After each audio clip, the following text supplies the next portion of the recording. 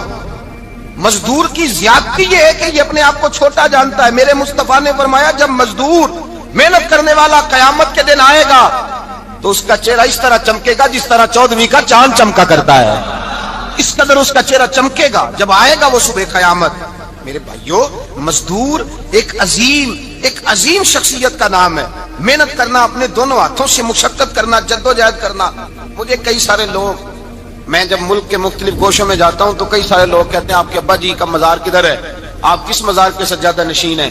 تو میں ان سے کہتا ہوں میں سجادہ نشین نہیں، میں تو کسان کا بیٹا ہوں، اور میں اس شخص کا بیٹا ہوں جو رات کو 2 بجے اٹھ کے بھی گھر سے نکلتے تھے 2 نفل پڑھ کے، تو ہم پوچھتے تھے کہ اماں جی ابا جی کہاں گئے؟ تو کہتے تھے چند کھیتوں کو پانی لگانا تھا، اور رات کو رخصت ہو گئے۔ فخر کی بات ہے، یہ اعزاز کی بات ہے، یہ اعزاز کی بات ہے۔ ہم نے ساری زندگی ان کے ہاتھ پہ چھالے دیکھے، لیکن بات لفظ زبان پر یہی دیکھی کہ بیٹا عزت والا وہی ہوتا ہے جو اپنے ہاتھوں سے محنت کر کے روزی کھایا کرتا ہے۔ بھائی یاد رکھیں یہ اعزاز کی بات ہے، اعزاز۔ مزدور کا بیٹا فخر کرے، کسان کا بیٹا ناز کرے، وہ جو آدمی سویرے جاتا ہے ویلڈنگ کا پلانٹ لے کے کام کرنے اس کا بیٹا ناز کرے، وہ جس کا باپ بھاوڑا چلاتا ہے، چھینی چلاتا ہے، تھوڑا چلاتا ہے، وہ ناز کرے۔ اور مزار صرف ان لوگوں کے نہیں ہوتے جو اللہ اللہ کرتے ہیں، ہو کرتے ہیں، وہ تو قابل اعزاز ہے اللہ کے بندے، ان کے بھی مزار ہوتے ہیں۔ مزار وہ بھی ہوتا ہے جس کو میرے مصطفیٰ نے فرمایا القاسم حبیب اللہ، جو محنت کرتا تھا، ہاتھوں سے جدوجہد کرتا تھا، وہ بھی تو اللہ کا دوست ہے نا، اس کا بھی تو مزار ہے نا، اس کی بھی تو قبر پر انوار ہے جو اللہ کا محبوب ہو کے گیا۔ تو بھائی اپنا اعزاز جانے سمجھے اس بات کو. میرے مصطفیٰ کریم صلی اللہ علیہ وسلم مزدور کو عزت دیتے, وقار دیتے, اور جو حضور کے گھر میں خادم ہوتے ان کی ناز برداری کرتے. ہمارے گھر میں جو بی بی برتن دھوتی ہے وہ ہمارے ساتھ بیٹھ کے روٹی نہیں کھا سکتی, اس کو یہ اجازت نہیں ہوتی. ہمارا جو مزدور ہوتا ہے نا, ایک صاحب کہنے لگے یہ بچہ میرے پاس کام کرتا ہے, اس کے ابا جی بھی کرتے تھے. تو میں نے کہا اس کا مطلب یہ ہے کہ تم نے آگے نہیں بڑھنے دیا, تم نے کہا مزدور ہی رہنا ساری زندگی, یہی رہنا میرے پاس, آگے نہ بڑھنا. میرے مصطفیٰ کریم سید عالم صلی اللہ علیہ وسلم کے پاس جو لوگ کام کرتے تھے, محنت کرتے تھے, مشقت کرتے تھے, ہمارا ملازم ڈرتا ہے, کامتا ہے, وہ بات کرتا ہے تو صاحب جی کہتے کہتے زبان تھکتی ہے, 100 دفعہ موڈ کو دیکھتا ہے, گالیاں کھاتا ہے بیچارہ, اس کی عزت نفس کو اچھالا جاتا ہے, اس کو رسوا کیا جاتا ہے, اور وہ بیچارہ رات کو رضائی میں منہ دے کے روتا ہے کہ یار میرے نصیب صرف اس لیے کمزور ہیں کہ میں غریب کے گھر میں پیدا ہوا ہوں. ہم احساس نہیں کرتے, اور مزدور کو کبھی موقع مل جائے جان چھوٹنے کا تو بھاگ جاتا ہے. ہمارا کردار اور اخلاق ایسا نہیں ہوتا. حضرت زید بن حارثہ رسول اللہ کے غلام تھے, نبی پاک کے گھر میں جھاڑو دیتے تھے, برتن مانجتے تھے. یہ بچپن میں اپنے قبیلے سے گم ہو گئے تھے, کسی نے اغوا کر کے لا کر کے بیچ دیا تھا, گم ہو گئے تھے. حضور کی بارگاہ عالی مرتبت میں لائے گئے.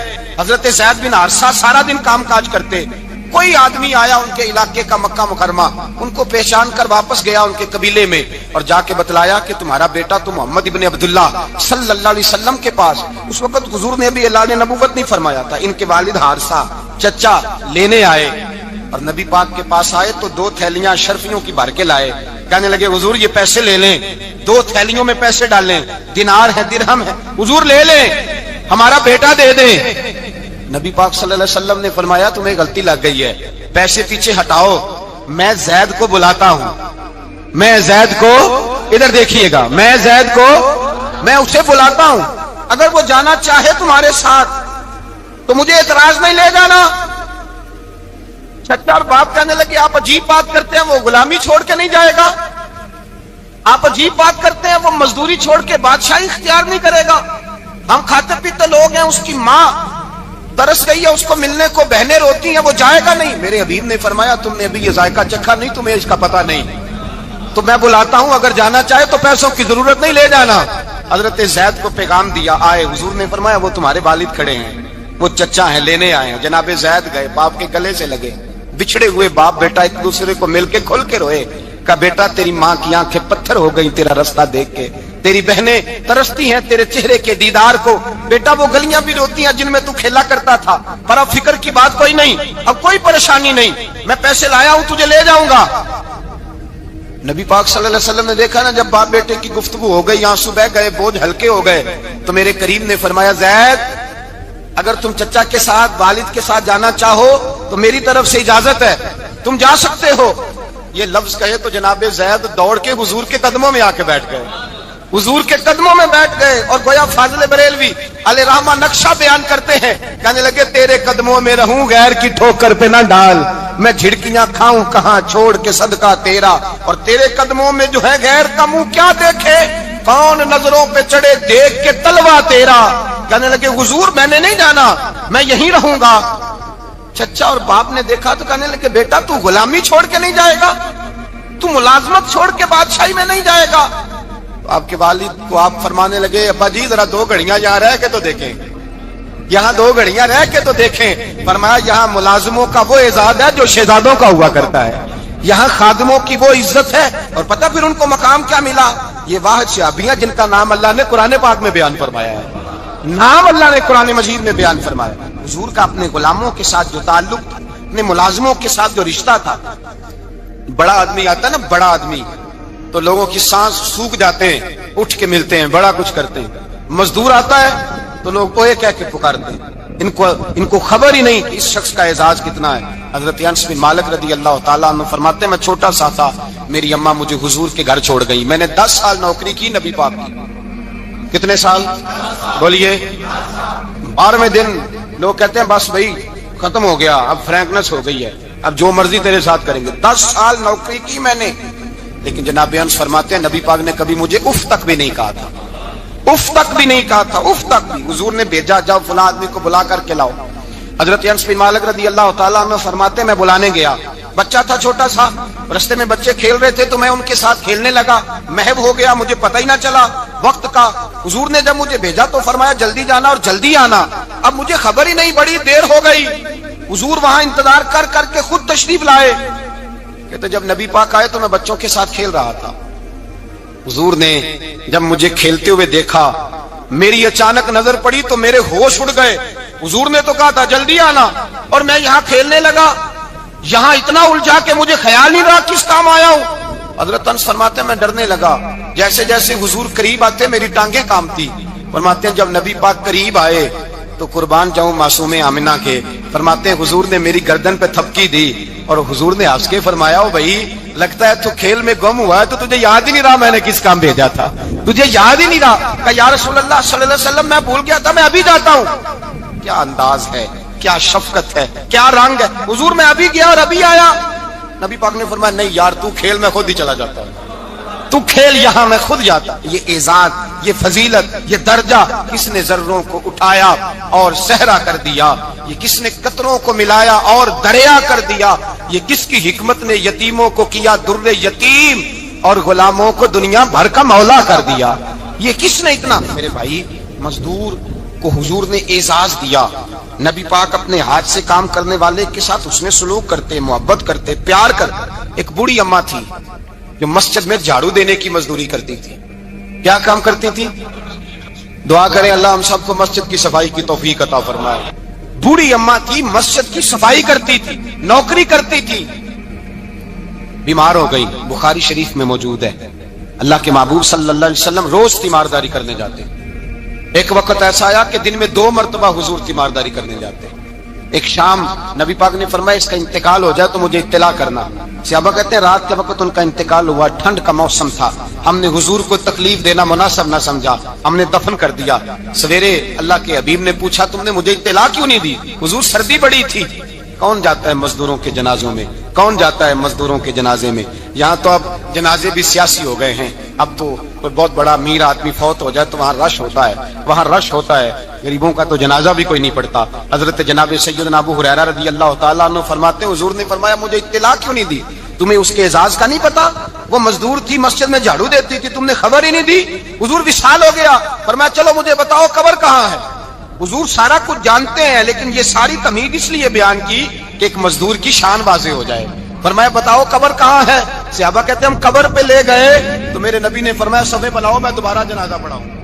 اب بڑی خوبصورت بات آئی، ساری خوبصورت تھی، بڑی پیاری بات آئی. دنیا میں سب سے حسین چہرہ اللہ نے اپنے رسول کو عطا فرمایا ہے. نبی پاک کا چہرہ بھی حسین ہے. مکھ چند بدر شاہ شانی ہے، متھے چمک دی لاٹ نورانی ہے، کالی زلف تے اکھ مستانی ہے، مخمور اکھی ہے مد بھری. پیارا چہرہ ہے. حضور کا جتنا چہرہ پیارا تھا اتنے ہی حضور کے اخلاق بھی بڑے پیارے تھے. لیکن میرے نبی پاک علیہ السلام جب آئینہ دیکھتے، کیا دیکھتے؟ حضور جب آئینہ دیکھتے، ہمارے نوجوان بھی سارا دن آئینے کے آگے کھڑے رہتے، کبھی بال اس طرح کے بناتے ہیں کبھی اس طرح کے. تو میرا کئی دفعہ دل کرتا ہے کہ میں ان سے کہوں کہ تو آئینے کو کہہ رہا ہے جھوٹ بول، پر وہ کیسے بولے؟ تو کہہ رہا ہے آئینے کو کہ تو کیا سب سے پیارا تو ہی لگ رہا ہے، پر وہ کیسے بولے؟ اس نے تو سچ بتانا ہے. ان کو آئینہ جو دکھایا تو برا مان گئے. تو میرے عزیز یاد رکھیے گا نبی پاک صلی اللہ علیہ وسلم بھی آئینہ دیکھتے. آئینہ دیکھنا حضور کی سنت ہے. کوئی سنت سمجھ کے آئینہ دیکھے گا تو ایک دفعہ دیکھنے پر 100 شہیدوں کا ثواب ملے گا. لیکن نبی پاک صلی اللہ علیہ وسلم آئینہ دیکھتے کیا کہتے؟ اللہم انت حسنت خلقی فحسن خلقی. یا اللہ یہ دیکھیں حضور نے ہمیں سکھایا ہے، یا اللہ جس طرح تو نے میری صورت اچھی بنائی ہے میری سیرت بھی اچھی بنا دے. یہ ہمیں سکھانے کے لیے دعا. یا اللہ جس طرح صورت اچھی بنائی ہے، جس طرح تو کہتا ہے نا اس دفعہ اس وقت دیکھ لو کپڑوں پہ کوئی داغ نہیں، تو دعا کیا کر باطن کے بھی اللہ داغ دور فرما دے، یہ والا سارا معاملہ بھی ٹھیک ہو جائے. آخر کی طرف آتا ہوں. فرمایا جب کھانا کھانے لگو تو دعا مانگو. اور ایک روایت میں فرمایا یہ دعا پڑھ لو، کھانے میں زہر بھی ہوگا تو تم پہ اثر نہیں کرے گا. کھانے پہ ایسے میں بڑی تکلیف سے کہتا ہوں کہ آج بھی ہمیں کہنا پڑتا ہے کہ بہت سارے لوگ ایسے ہیں جو ابھی بھی کھانے سے پہلے بسم اللہ نہیں پڑھتے. یار بڑے افسوس کی بات نہیں؟ بڑے افسوس. حضور نے دعا سکھائی، میں یہ دعا پڑھو گے تو زہر بھی ہوگا تو اثر نہیں کرے گا. بسم اللہ الذی لا یضر مع اسمہ شیء فی الارض ولا فی السماء یا حی یا قیوم، جس کی برکت سے زمین و آسمان میں کوئی چیز بھی نقصان نہیں دیتی. اور اے اللہ اے ہمیشہ زندہ رہنے والے اور قائم رہنے والے، یہ نبی پاک علیہ اور ایک حدیث میں اور بھی دعا آئی ہے۔ بسم اللہ شریف تو خیر بخاری میں موجود ہے، مسلم میں موجود ہے، بسم اللہ والا برکت اللہ بھی ایک حدیث میں نبی پاک صلی اللہ علیہ وسلم نے ارشاد فرمایا، اور جب کھانا کھا چکے پھر کہا دعا مانگو، الحمدللہ الذی اطعمنا وسقانا وجعلنا من المسلمین۔ اللہ تعالیٰ کا شکر ہے جس نے ہمیں کھلایا بھی، پلایا بھی اور مسلمان بھی بنایا۔ حضرت مرزا مظہر جانا فرماتے ہیں کہ بارش ہوئی تھی تازی تازی، دلی میں تازی تازی بارش ہوئی، ایک بابا لکڑی کے جوتے پہنے کھڑا ہوں، اللہ اللہ اللہ، اسی کسے دے کچھ بھی نہیں لگ دے نہ کوئی ساڈا دردی، بابا مست ہو کے جا اللہ اللہ کرتا جا رہا۔ ایک طوائف اپنے کوٹھے سے اتر کے تو سیڑھیوں پہ بیٹھی تھی، ساتھ اس کا یار بھی بیٹھا تھا، بابا اپنی مستی میں جا رہا تو بابا جی کے پیروں سے کچھ مٹی اڑی تو اس عورت کے کپڑوں پہ پڑ گئی، پرواہ نہیں، بزرگ گزر رہے، وہ یار اس کا دوڑا ہوا آیا، اس نے آ کے تھپڑ مارا، کا خیال نہیں سارے اس کے کپڑے آلودہ کر دیے، تو کدھر تیرا دماغ نہیں ٹھیک؟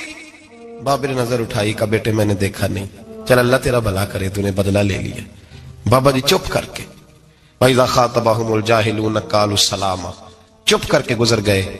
ٹھنڈ کا موسم تھا، بارش تازہ ہوئی تھی، حلوائی دودھ کاڑ رہا تھا، اس نے بٹھایا بابا جی کو پھٹے پہ، پیالہ پکڑا، دوڑ کے آگے بڑھا، بزرگ آ گئے، آئیے بیٹھیے، دودھ کا گرم گرم پیالہ شکر ڈال کے دیا، بابا جی نے دودھ پیا، پھر نظر جھکی، پھر رنگ بدلا، کہنے لگے مالک تو کتنا بے نیاز ہے، کہیں تھپڑ مرواتا ہے، کہیں دودھ پلاتا ہے، تیری بے نیازی ہے نا، ادھر تھپڑ مروایا یہاں دودھ پلایا، تو ہی جانتا ہے تیرے رنگ کیا ہے۔ ابھی بابا وہیں بیٹھا تھا، توڑے آئے، پیچھے سے لوگ، شور ہوا، بابے کو دبوچ کے وہاں لے گئے جہاں اس نوجوان نے تھپڑ مارا تھا، کہا تو اللہ کا بندہ ہے، اللہ کے بندے بد دعا تو نہیں دیتے، ہوا کیا؟ کہا تو نے بد دعا دی ہے؟ کہا نہیں دی، بات بتاؤ۔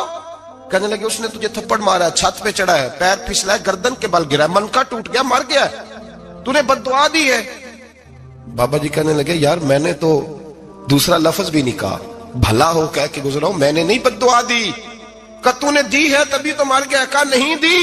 کہا بابا تو بزرگ آدمی ہے، سچ بول۔ تو بابا جی کہنے لگے سچ سنو، پھر میں آ رہا تھا، میرے پیروں سے مٹی اڑی، اس کے یار کے کپڑوں پہ پڑی، اسے برا لگا، اس نے مجھے مارا، جب اس نے مجھے مارا تو میں کوئی لاوارث تو نہیں تھا، جب اس نے مجھے مارا تو میں کوئی لاوارث تو نہیں تھا، مجھے دشمنوں نہ چھیڑو، میرا ہے کوئی جہاں میں ابھی پکار لوں گا، نہیں دور ہے مدینہ، اس نے مجھے مارا تو میں کوئی لاوارث تھا کہ میرا بدلہ کوئی نہ لیتا، اس نے مجھے مارا ہے تو میرے یار کو برا لگا تو اس نے اسے مار دیا ہے، میری تو غلطی کوئی نہیں، یاروں کا جھگڑا ہے، یہ تو دوستوں کا جھگڑا ہے، یہ تو یاروں کا جھگڑا ہے، کوئی غلطی نہیں میری، کوئی غلطی نہیں، خش جنہ قدر نہیں میرا، اے میرے صاحب نو وڈیائیاں، میں تے گلیاں دا روڑا کوڑا، میں گلیاں دا روڑا کوڑا، مینوں محل چڑھایا ہے سائیاں، مینوں محل چڑھایا ہے سائیاں۔ فرمایا اس نے مجھے لوارث سمجھا تھا کہ تھپڑ مار کے گزر جائے، میرا کو پوچھے گا ہی نہیں۔ میرے رسول پاک علیہ السلام کے بارے میں رب فرماتے ہیں ابھی میں تو تیرے ہوتے ہوئے کافر کو سزا نہیں دیتا کہ تو موجود ہے۔ یاد رکھیں حضرت فضیل بن عیاض فرماتے ہیں ایک جوان تھا، مسجد میں آیا، لوگوں سے کہنے لگا روٹی کھلاؤ، کسی نے توجہ نہ کی، اس نے کہا میں رب بتانے والا ہوں، میری طرف دیکھو تو صحیح، کسی شخص نے خیال ہی نہ کیا۔ پھر اس نے کہا یار تھوڑا سوچو، نمازیوں سے کہا، اہل علاقہ سے کہا، انہوں نے کہا تیری طرح کے بڑے درویش دیکھیں۔ مسجد کے محراب میں وہ رب کریم کا بندہ انتقال کر گیا، جب فوت ہو گیا نا، لوگوں کا مزاج ہے، بیمار کو دوائی نہیں دیتے، جنازے پہ وقت پہ پہنچ جاتے ہیں، جب کوئی گر رہا ہوتا ہے تو سہارا کوئی نہیں دیتا، جب کوئی گر جاتا ہے ٹانگ ٹوٹ جاتی ہے تو تیمارداری کو زمانہ پہنچ جاتا ہے۔ اور بزرگ وہ نوجوان اللہ کا نیک بندہ مسجد کے محراب میں فوت ہو گیا۔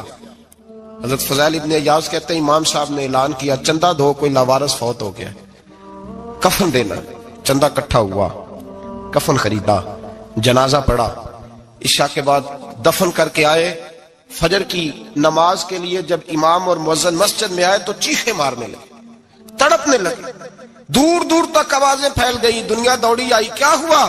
کہنے لگے وہ جو تم نے کفن پہنایا تھا وہ یہاں پڑا ہوا ہے، اور دیکھو کفن پہ تحریر لکھی ہے۔ تحریر کیا ہے؟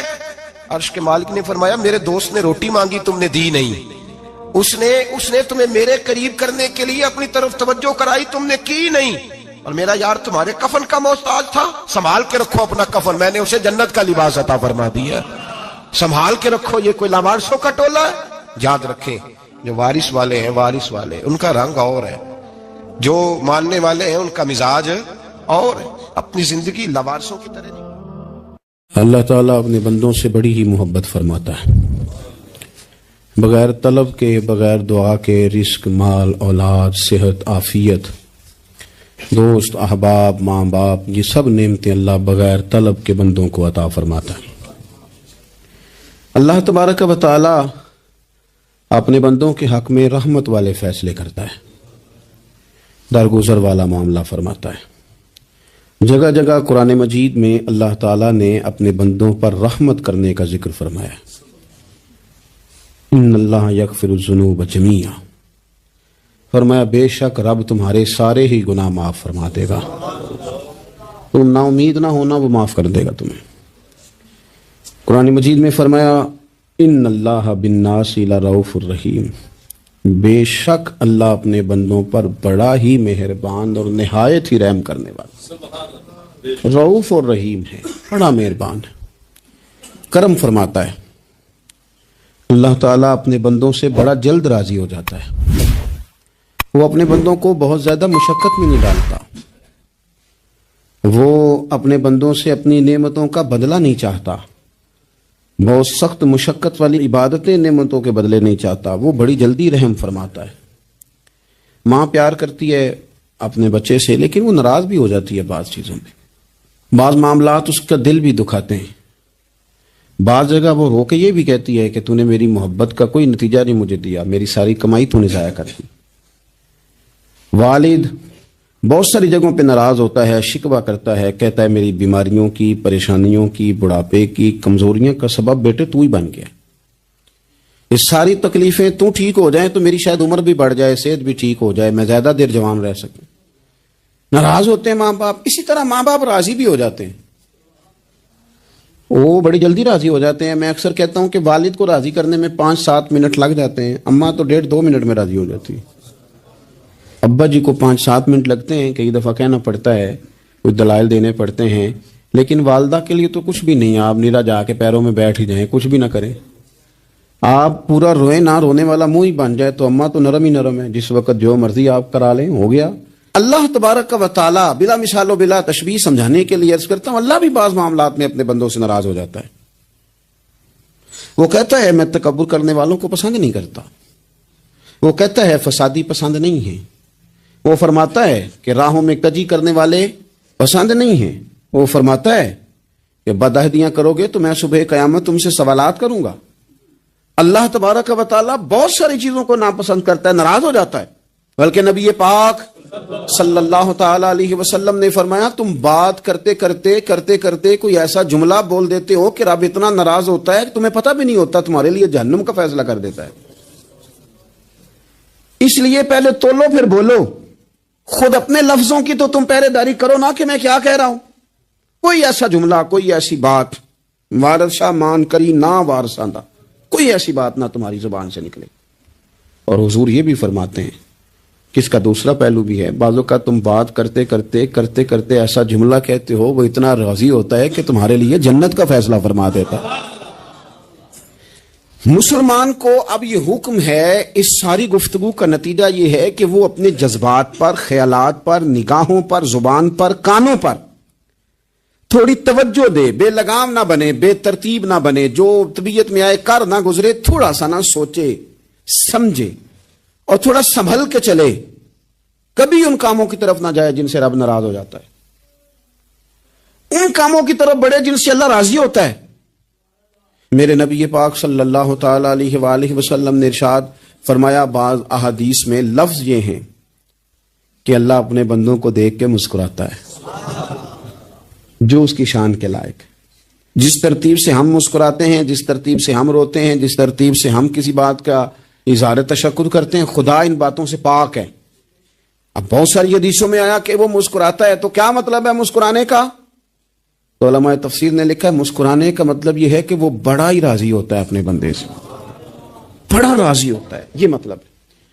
ایک تو مسکرانے کا مطلب یہ کہ وہ بڑا راضی ہو گیا، بڑا راضی ہو گیا، وہ مسکرا دیا اپنے بندے پہ، اور ایک اس کا معنی خود نبی پاک صلی اللہ تعالی علیہ وسلم نے بیان فرمایا، مسند امام احمد بن حنبل میں حدیث ہے، حضور سید عالم علیہ السلام سے صحابہ نے پوچھا یا رسول اللہ شہید تو بڑے لوگ ہوتے ہیں، شہیدوں میں افضل کون ہے؟ تو اللہ کے حبیب علیہ الصلوۃ والسلام فرمانے لگے وہ والا بندہ جو ڈٹ گیا تھا کافروں کے مقابلے میں، وہ ہلا نہیں، پوری طرح ڈٹ کے جو لڑا وہ شہداء میں افضل ہے۔ حضور فرماتے ہیں وہ جنت کے بالا خانوں میں سیر کرے گا اور رب اسے دیکھ کے مسکرائے گا، رب اسے دیکھ کے مسکرائے گا، اللہ تعالیٰ مسکراتا ہے اسے دیکھ کے۔ اور اگلے جملے میں حضور نے وضاحت کر دی، فرمایا جب رب دنیا میں کسی پر مسکراتا ہے نا تو اس کا معنی یہ ہے کہ قیامت میں پھر اللہ اس سے حساب کوئی نہیں لے گا۔ جس پر اللہ دنیا میں مسکرا دیا اس سے کوئی حساب، تو وہ کام ڈھونڈنے چاہیے نا جس سے اللہ مسکرائے۔ ویسے کبھی ہم ایسا کرتے ہیں کہ نہیں کہ کسی کو راضی کیا جائے؟ یہ کام ہم کرتے ہیں کہ ہماری کمپنی کا جو سربراہ ہے وہ ہم سے راضی رہے، جس ادارے میں ہم پڑھاتے ہیں اس ادارے کا بڑا ہم سے راضی رہے، یہ کرتے ہیں ہم۔ اس کے لیے کچھ نہ کچھ ہیلے بہانے ہم کرتے ہیں، برادری، قبیلہ، علاقہ، بستی، لوگ کسی طریقے سے ہمارے ساتھ مطمئن رہیں، کرتے ہیں نا یہ سارے کام۔ اس میں تھوڑی مشکل بھی ہمیں آتی ہے لیکن کرتے ہیں، کیا کریں؟ گھر میں بھی کئی دفعہ ایسا ماحول بنانا پڑتا ہے۔ چلیں ایک اور میٹھی مثال دیتے ہیں، زیادہ سمجھ میں آئے گی۔ چھوٹا بچہ خوش رہے، آپ اس کے لیے محنت نہیں کرتے، وہ چھوٹا ہے اس کو خوش کرنا فرض ہے ابا پہ، لیکن وہ کہتا ہے کہ میں نے موٹر سائیکل لینا ہے، چھوٹا ہے چلا ہی نہیں پائے گا، تو ابا پھر اسے راضی کرتا ہے، کہتا ہے بیٹے چھوٹا سائیکل لے لے، چل میں تجھے اڑانے والا جہاز لے دیتا ہوں۔ مقصود کیا ہے کہ اس کو ناراض نہیں کرنا، یہ روئے نہ، اس کا دل نہ ٹوٹے ہو۔ یارو سنو نا میں کیا کہہ رہا ہوں، اگر چھوٹے بچے کے لیے وہ چیزیں ڈھونڈتے ہو، میرے ابا جی نا اپنے نواسے کے لیے کھلونا لے کے آئے تو بچہ بڑا ہی کھیلا تو ابا جی کہنے لگے لو پیسے پورے ہو گئے، میرے بچے کو پسند بڑا ہے نا، پیسے پورے کر چھڑے نے، دیکھو نا جی کتنا اس کو راضی ہوا ہے۔ تو انسان کیا کرتا ہے کہ کوشش کرتا ہے، چھوٹا بچہ بھی ناراض نہ ہو تو وہ چیزیں وہ ڈھونڈتا ہے کہ اس کو کیا پسند ہے، چاکلیٹ لے جاؤں، فلاں چیز لے جاؤں، آئس کریم لے جاؤں۔ تو ایک بچے کے لیے، گھر کے لیے، سربراہ کے لیے اتنی محنت کرتے ہو تو وہ کام بھی ہمیں ڈھونڈ کے تلاش کرنے چاہیے نا جس سے رب راضی ہوتا ہے، اللہ راضی ہوتا ہے۔ بتاؤں وہ کون کون سے کام ہیں؟ نبی کریم صلی اللہ تعالی علیہ وسلم نے ارشاد فرمایا 3 لوگ ہیں جنہیں دیکھ کے رب مسکراتا ہے۔ یا رسول اللہ صلی اللہ علیہ وسلم وہ کون کون سے؟ تو محبوب فرمانے لگے ایک وہ بندہ ساری مخلوق سوئی ہے، آدھی رات ہے، رات کا پچھلا پہر ہے، اس نے اٹھ کے وضو کر لیا، مصلی پہ کھڑا ہو گیا خدا کی یاد میں، فرمایا اسے دیکھ کے رب مسکراتا ہے جو اس کی شان کے لائق ہے، مسکراتا ہے اللہ۔ یہ تو سونے کا ٹائم تھا، یہ تو گہری نیند آنے کا وقت تھا، رات کا پچھلا پہر، رات پوے تے بے درداں نو نیند پیاری آوے، درد منداں نو یاد سجن دی ستیاں وی آن جگاوے، اور ساون